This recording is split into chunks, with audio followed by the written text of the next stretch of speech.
Hello fellow grower, magandang araw po. In this video, magta-transplant tayo ng miracle fruit sa mas malaking container.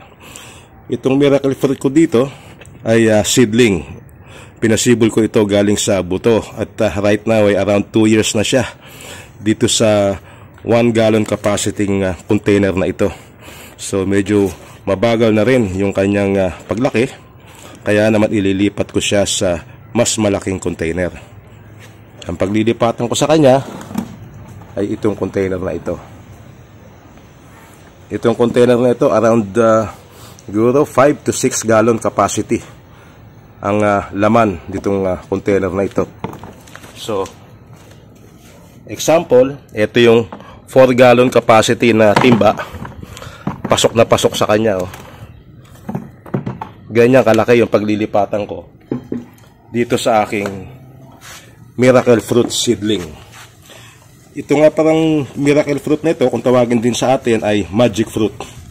Kasi yung bunga niya ay napapatamis yung mga maasim. Halimbawa, kumain ka ng prutas nito and then kumain ka or kumagat ka ng kalamansi, yung lasa ng kalamansi ay magiging matamis.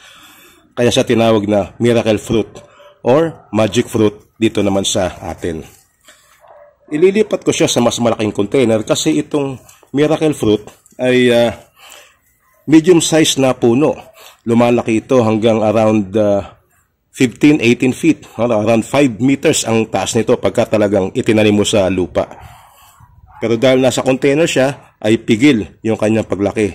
Kaya naman kung gusto mong maging mabulas yung tanim mo na magic fruit or miracle fruit, ay itanim mo siya sa talagang mas malaki na container. Kung pwede nga, mas malaki pa dito eh. Okay? So, let's go. Yung container na paglilipatan natin, dapat yan ay merong malalaking butas or maraming butas. Kung mas malaki pa dito, mainam siguro butasan mo rin sa gilid. Pero ito, malalaki na yung butas niya, pwede na ito sa kanya. Ngayon, para naman hindi tumapon ng lupa, ang gagawin ko dito ay lalagyan ng graba. Yung mga parting may butas lang. Kasi pag hindi mo nilagyan ng graba yan, ay tatapon lang yung lupa. Pag umagos ang tubig, sasama ang lupa. Lalo na kung yung lupa natin ay medyo pino. So medyo takpan lang natin ng graba. Hindi naman kailangan takpan ng tuluyan. Basta makakadaan lang ang tubig.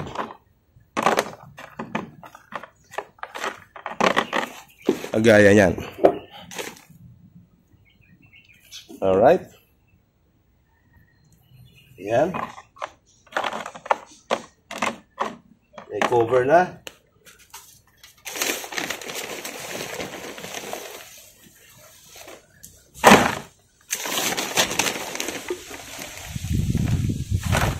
Maganda rin na yung lupang gagamitin natin medyo buwaghag.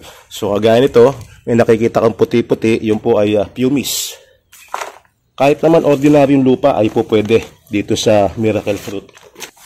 Basta maganda lang yung ating drainage. Alright, sukat na natin. Ayan. Medyo okay na yan. Meron pa nga pala tayong isang dapat gawin dyan. Kailangan maglagay ng paupo.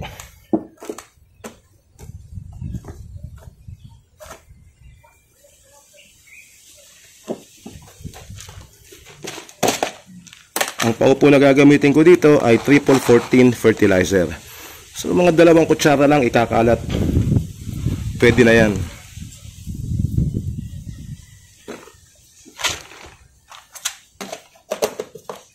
Tapos takpan lang natin. Alright. Sinukat na natin. Pwede na. Medyo taas pa natin na konti.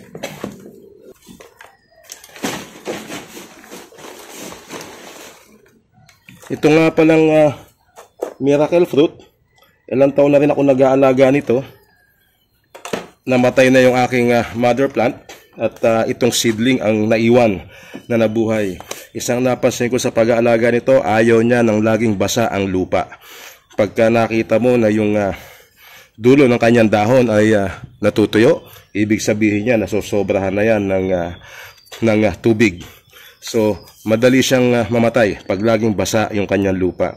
Kaya naman didiligan lang siya pagka tuyo na yung kanyang lupa. Pero okay sa kanya yung nauulanan. And then once a month din, bibigyan mo siya ng fertilizer.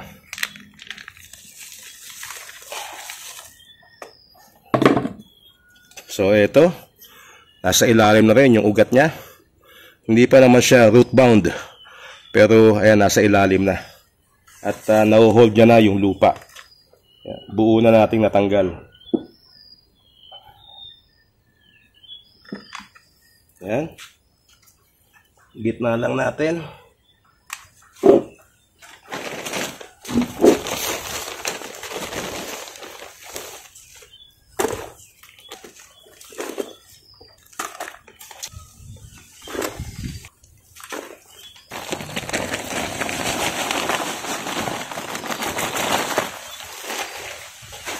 Halos isang sakong lupa ang inubos.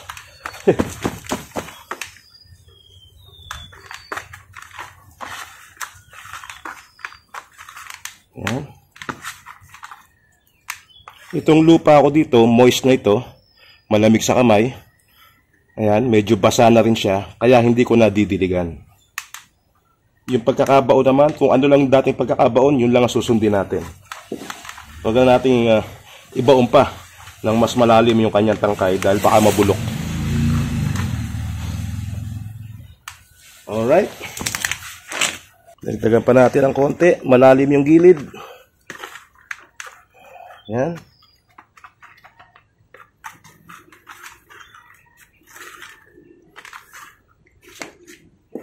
At dahil malaki na yung container na pinaglipatan ko sa kanya, makakaasa ako na ito ay mas lalago pa at lalaki. Siguro around 5 feet, 6 feet. Isa pang napansin ko dito sa Miracle Fruit ay gusto niya yung nasa lilim lang siya or partial shade, yung hindi siya totally naka-expose sa init ng araw. Although galing naman sa Asia itong punong ito, pero pagka bata pa siyang ganyan, dapat po yan medyo semi-shaded area lang muna. Yung pagka malaki na siya, magulang na, pwede mo na siyang i-full sun at painitan talaga sa araw. Pero I would advise, pag maliit pang ganito, semi-shaded area lang muna. Actually, ito, yung kanyang pot na pinaglalagyan, nakalagay lang sa ilalim ng aking palmera. Ng ilang buwan na rin, mahigit 6 na buwan. At doon sa mga 6 na buwan na yon ay lumago yung kanyang mga dahon. Mas malago yung dahon niya kumpara doon sa nakabilad siya sa arawan nung dati pa. Pero pagka lumaki na ito, siguro mga around 2 feet na ang taas, pwede mo na siyang full sun exposure. Alright? So, yan po ang ating video kung paano mag-transplant ng Miracle Fruit sa mas malaking container.